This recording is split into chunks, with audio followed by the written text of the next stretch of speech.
Hello, my name is Rowan Mills. And I'm Harper Draper. And we are bringing your attention to an important subject, turf fields. Our reporter is on the scene right now. Over to you, Judah. Thanks, Sam. As you can see, it is about to rain, and I am standing right next to a turf field.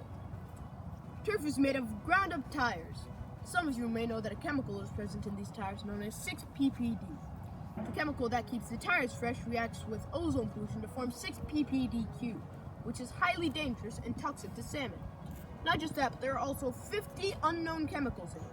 Rain causes the chemicals from streets and other places to wash into streams and rivers. In the Pacific Northwest, the chemicals prove deadly to many types of salmon. Back to you, Sam.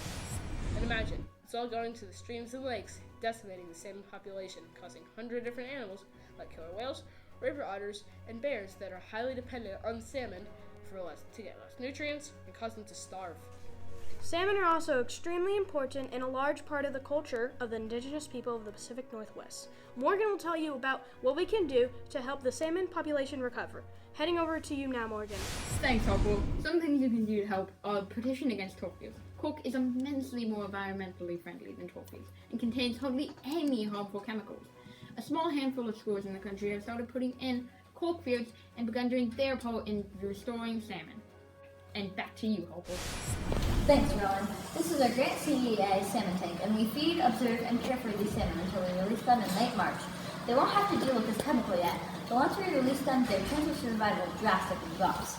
We are so passionate about the subject because salmon are so important to the indigenous people, the ecosystem, and the animals. Remember, we need salmon. Back to you, Rowan. Here at Swan Creek, we are about to release these chum salmon that we have been raising for multiple months. Go on, Steve.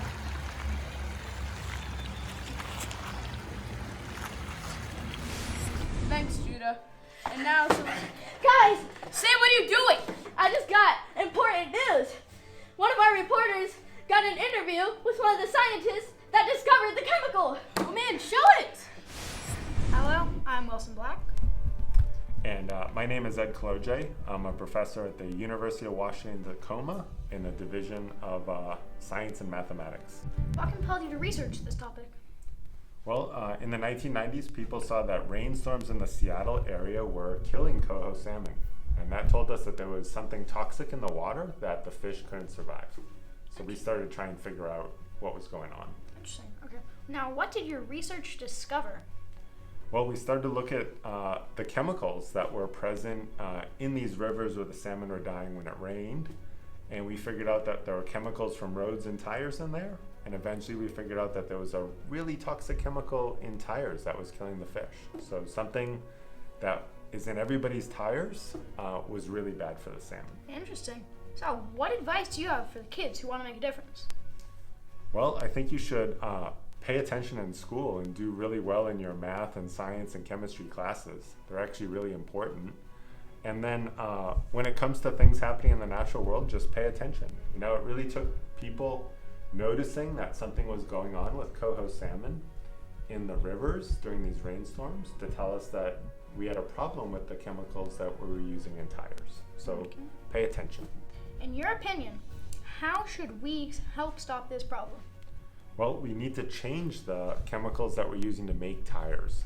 We need to make sure all the chemicals in something like a tire are non-toxic. They're safe for people, they're safe for salmon, they're safe for, you know, all the organisms that share the world with us. Okay. Thank you for your time. Very nice to meet you. Oh, thanks for having me by. Well, for now, back to you, Rowan. Thanks, Morgan. So there you have it, the effects of turf on salmon, how it's affecting them, and what we can do to help them. Thank you for tuning in to Grant CEA News, and please have a nice day.